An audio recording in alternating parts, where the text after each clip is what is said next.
Okay, this is the second set of notes for Unit 3. These notes are going in your lecture notebook behind the first set of notes that you took on seed plants. You should have picked up a handout when you came in, and feel free to fill it in as you go. I've left as much space as I could, so feel free to jot in the edges and things like that if you need extra space, or on your notebook page when you tape it in. Also, don't forget audio. There are going to be some explanations, some examples, things like that that may not be on the slides, but still make sure to jot them down, especially if I mention to jot them down, just so that you can have that information for later when you come back to your notes. Okay, so if we compare the population of plants versus the population of animals on the planet, even just by numbers alone, plants outnumber animals by quite a bit. Okay, so even when it comes to just biomass, plants are as successful, if not more successful, than animals. Okay, so they've got to be doing something right in terms of their function if they're able to outnumber animals by so much. If from far away, you kind of see plants growing, they don't really seem like there's much going on. But if you were to look at their internal tissues, you'd find that a large part of their success has to do with the fact that their tissues are very specialized. They're very uniquely designed for their environment and for their function in the plant. So although we learned about plant cells, for example, and all the characteristics of a typical plant cell, technically plants have plant cells that have those similar characteristics, but then are also very modified according to the job that they'll perform in the plant. And so we're going to look at all these different types of tissues, these different types of cells today. In terms of the types of cells, they tend to fall into one of three main groups. Okay, so these are the three main structures or organs that all plants have. They all have roots, stems, and leaves. Okay, and so we'll kind of look at what are some characteristics or functions of each of these things, and by looking at those functions, we can see some very similar traits in terms of the types of cells that each of these groups have. Okay, so starting with roots. Roots actually have a number of functions. The most obvious one is that they do absorb water and nutrients from the soil. And those absorbed water, that absorbed water and nutrients can then travel upwards to the rest of the plant and provide for the rest of the plant. However, roots also provide an anchor, so they're actually very supportive or structural. They're going to kind of anchor that plant in the soil, holding it in place and preventing erosion from happening. So erosion is where soil kind of wears away, either by wind or by water, and roots actually hold soil in place to prevent that from happening. Also, there are in soil, there's often bacteria and fungi that in some cases could be harmful to the plant. And so having these roots that have certain protective cells on their outer surfaces kind of prevents bacteria and fungi from getting into and infecting a plant. Okay, stems, such as the one you see here, does a number of functions as well. So one of the main ones is it provides support for the plant body. So it's like that connection between the roots and the body of the plant, which are the leaves. Usually because of that, stems are going to be made of much tougher material because it needs to be, stems have to be strong enough to support the body. Not only that, but built inside are various types of tissues that are responsible for carrying nutrients throughout the plant. So either carrying things like water and nutrients from the roots up to the rest of the body of the plant, or bringing the products of photosynthesis, which is happening mostly in the leaves, bringing the products down to the root cells below, since root cells wouldn't be able to carry out photosynthesis, they're underground. So stems provide that kind of like a major highway between the upper part of the plant and the lower part of the plant. Okay, and in a lot of cases, like you can see with this stem here, a lot of times stems have defense systems in place.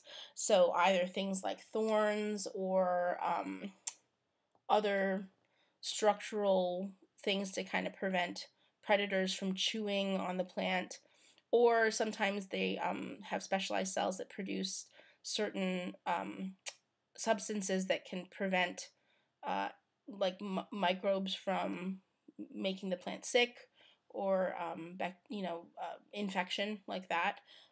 There's a variety of defense systems in place, and there are specialized cells in stems that can do these different things. Okay, and then lastly, leaves are the third group, and they're the main photosynthetic systems. So a lot of leaves are built to be very broad, like you can see here. Okay, and the greater the surface area, if you imagine that, if this is going to be a site where photosynthesis is happening, and photosynthesis relies heavily on light, you kind of want to make sure that there's a broad surface area that can absorb as much sunlight as possible. So a lot of leaves are actually quite wide for that reason, so that they can absorb the most sunlight. Okay, the only problem is leaves are also very thin in most cases, and because they're exposed to so much sunlight, sometimes can dry out very easily. And so not only are they very broad, but a lot of times they have to be built to avoid water loss. And we'll talk about some of the types of cells that we find on leaves that are meant to protect against that water loss. Okay, even on the undersides of some leaves, because photosynthesis requires carbon dioxide and produces oxygen, a lot of leaves do have specialized cells on the undersides that are responsible for things like guard cells, which we'll talk about, that open and close to bring in carbon dioxide and release oxygen. Okay. In terms of tissue types, so in all of those structures, whether they're roots or stems or leaves, there are a variety of tissue types that we can find. So remember, tissue is a grouping of cells that perform the same function, that are the same and perform the same function. Together, they're called a tissue. And so there are actually I think there are 5 of them is what I have listed here. So dermal tissue, vascular tissue, ground tissue. Oh no, I apologize. There's 4. Dermal tissue, vascular tissue, ground tissue, and then meristematic tissue. And we'll kind of go in this order as we go through each of these. Okay. So let's start with dermal tissue.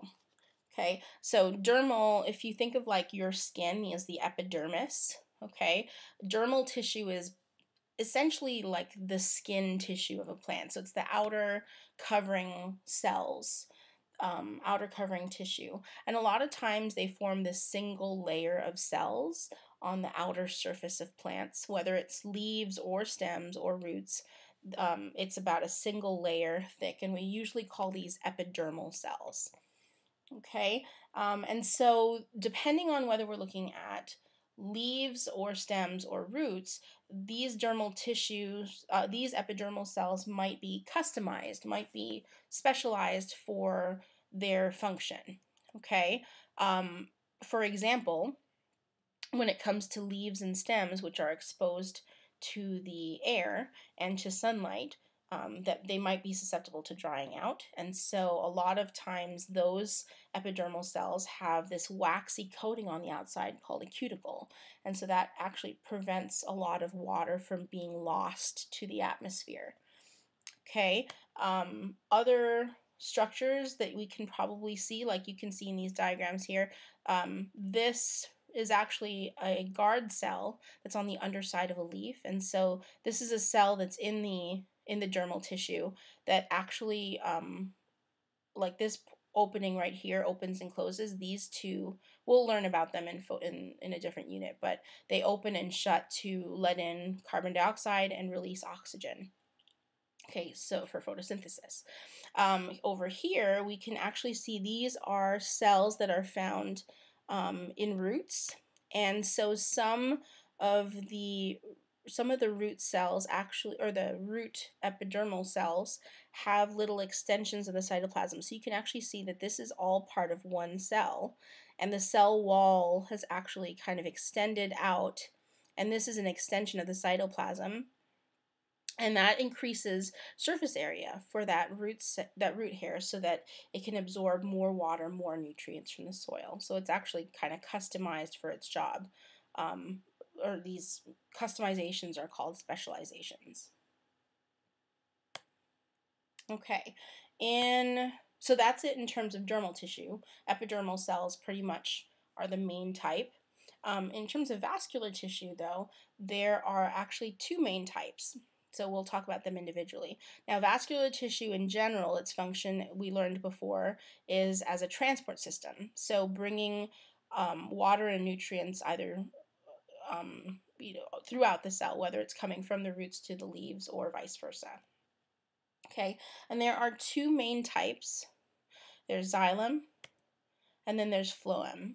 Okay, xylem and phloem. So we'll look at each of the two individually. Let's start with xylem. Whoops, there we go. Okay, so xylem is actually, if you look at xylem cells, and we will eventually look at xylem cells up close, but if you look at them, they kind of, if you look them up online, you'll see a lot of times they're kind of visualized as like cross sections of plants, stems, and so on, and that's because a lot of times these xylem and even phloem cells form these long tubes, and so here you can see that there's actually two main types. You can see tracheids and vessel members. These are the two types that make up xylem. In general, and I don't think I have this on this slide, but you should probably jot it down. In general, xylem cells are not living. So they start out living, obviously, and they grow to however big they need to be. And then eventually, in order for them to be functional and perform their job as a vascular tissue, the cells actually die. And that's their cytoplasm inside them disintegrates, they become hollow, and then not only that, but the tops and bottoms of their cells end up having these holes, these holes that allow substances to transfer through from one cell to another, like you can see here with the pink lines. Okay, and generally speaking, xylem is the direction that they bring materials is from the roots, especially water. That's one of the main things that they carry, water and a few dissolved nutrients. They'll carry them from the roots upwards towards the body of the plant. Okay, so those are the two main things. They're not alive, and they carry upwards from roots to shoots. Okay, so there are two types, like I said, tracheids. And tracheids are long and narrow like you see here. And they actually are kind of, they're not fully continuous with one another. They kind of are misaligned a lot of the times, and not fully connected with one another like you can see here. But because they have holes at the tops and bottoms of their cells, enough water substances can travel through pretty easily. Okay, the other type are, oh, and by the way, tracheids are much thinner compared to the other type, which are vessel elements.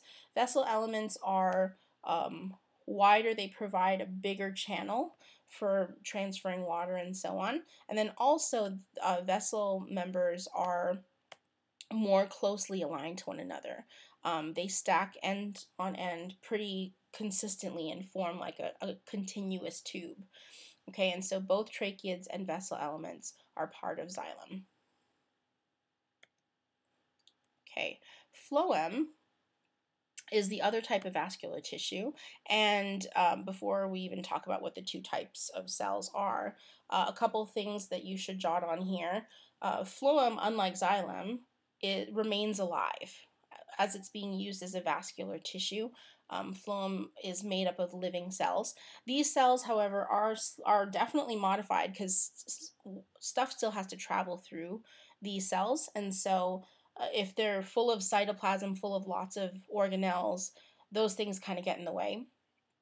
So phloem cells grow to the size that they need to be, and then what ends up happening is once they're ready to start performing their job, they actually lose their nuclei and a lot of their organelles, and the few organelles that they do have kind of get pushed to the sides. Like the periphery of the tube that they're basically making, and that allows for the rest of the space to become almost like a pipeline through the middle where things like sugars and other foods can travel through. Another thing as well that's unique with phloem versus xylem is the direction of the movement of things that they're carrying. So they carry more of the results of photosynthesis, so things like sugars, maybe a little bit of water, but mostly sugars and other dissolved nutrients from leaves down to the roots and technically to other parts of the plant as well. So even the stems and so on, their travel is in the opposite direction of xylem. Okay, so phloem are made up of two types of cells also. There are sieve tube elements. Okay, and sieve tube elements are what you can see kind of like right here. Okay, they're much wider of the two types of cells that make up phloem, and they arrange themselves end to end as well, just like vessel elements in xylem, which you can see here. They arrange themselves end to end to basically make like a long tube as well. And they have holes in the tops and bottoms of their cells as well, so that substances can travel through just like a long straw. Okay, the other type, there we go. The other type are companion cells, and you can see a few of companion cells are much thinner. So these are some examples of them, but they are, just like the name implies, they are companions to the sieve tube elements. Okay, so remember, because sieve tube elements have been modified to not have as much organelles or things kind of filling up the space inside of them, they still need support. If they're alive, they're going to still need things like nutrients and energy and so on. And so companion cells provide that extra support. They're a companion to the sieve tube elements. All right, so that's it in terms of vascular tissue. Now I want to mention what ground tissue is. So here actually is a good visual for what ground tissues actually do. So this is actually a little cross-section of a stem. You can see the epidermis layer, so the epidermis tissue. Here's the vascular tissue in the middle, but notice where ground tissue is. It's kind of filling the empty space, and usually ground tissues are the cells between the dermal tissues and the vascular tissues. So a lot of times they're like space filler. Okay, they do sometimes have other modifications, like for example in leaves they might have other functions like photosynthesis, but for the most part ground tissues can fall into one of three categories. So parenchyma or parenchyma, I think it's pronounced, I don't know. Parenchyma are these type of cells, kind of like what you see here. They're very thin walled, and inside of them there's a very large vacuole. And depending on what part of the plant you're finding these parenchyma cells, you might see different modifications. So for example, the parenchyma that's in leaves, you'll find lots and lots of chloroplasts there. They're actually the main site of photosynthesis, parenchyma cells in leaves. But for the most part, they have these characteristics: thin walls and large vacuoles. There are also ground tissue called collenchyma. This is not as common, but collenchyma is more structural. Okay, so it's a bit tougher. Actually, the last two, collenchyma and then the next one, which is called sclerenchyma, they're much tougher than parenchyma. They have strong, flexible walls that help provide support. So a good example of collenchyma would be like the strings that you if you bite into a stalk of celery, the strings that you find, those strings are made out of collenchyma, so they're providing extra structure, extra rigidity. Sclerenchyma is also pretty tough. It's these are probably the toughest of the three. So they're made up of, if you look at their cell walls, they're very rigid, and they're again made for support. They're to provide extra toughness to certain plants tissues. So some examples of Sclerenchyma would be like the type of tissue that is found in apple cores, to, to make it more sturdy. Or if you've ever bitten into a pear and you can feel that kind of grit that you get when you bite a pear. That grit is Sclerenchyma, so it's providing extra support as well for the soft tissues. Okay, and then lastly, I wanted to mention a little bit about meristematic tissue. Okay, so meristematic tissue is responsible for plant growth. Meristems are they're clusters of tissue that are responsible for continuing growth throughout a plant's lifetime. So, not just when, they're most active when a plant is a small plant getting to its full grown size, but even afterwards, that plant in certain areas will continue to grow as the plant needs more resources or needs to increase its photosynthesis, whatever the case may be, to support the overall plant health. Sometimes these meristems, well, no, not sometimes, all the time, these meristems are working for that plant growth. And the unique thing about meristems is that the cells that you find there are undifferentiated. So all the cells that we've been talking about so far are differentiated. They're uniquely designed for the job that they're going to perform. A cell that you'd find in phloem is very different from a cell you'd find like parenchyma cell, right? Very different in the way that they're built because of the job that they do. Well, meristems, their cells don't have jobs yet. That's basically what an undifferentiated cell is.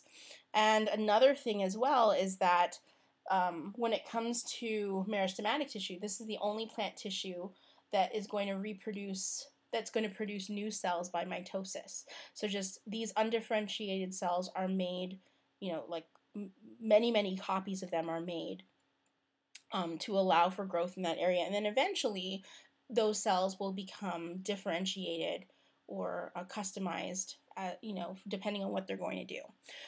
You're going to see a term that pops up as an apical meristem. Apical meristems are just groups of undifferentiated cells that are found at the ends of particular areas, specifically the ends of stems and the ends of roots. Apex is like tip, right? Like the apex of a pyramid is the tip of the pyramid. So apical meristems are found at the tips of these places. And that's where, if you imagine roots, when they grow, they're going to need to, they grow from the end, from the apex to lengthen. And so there are meristems found at the ends of the roots. Same thing with stems. If stems are going to get longer, there are meristems found at the ends of them. Okay, and then once these cells have been made at the meristems, depending on whether we're looking at a stem or a root or whatever, they're going to end up being differentiated or customized for their job and develop all those traits that we've talked about previously in this set of notes. And there we go. And I believe that's it. Yes, that is it. So thank you. We're done.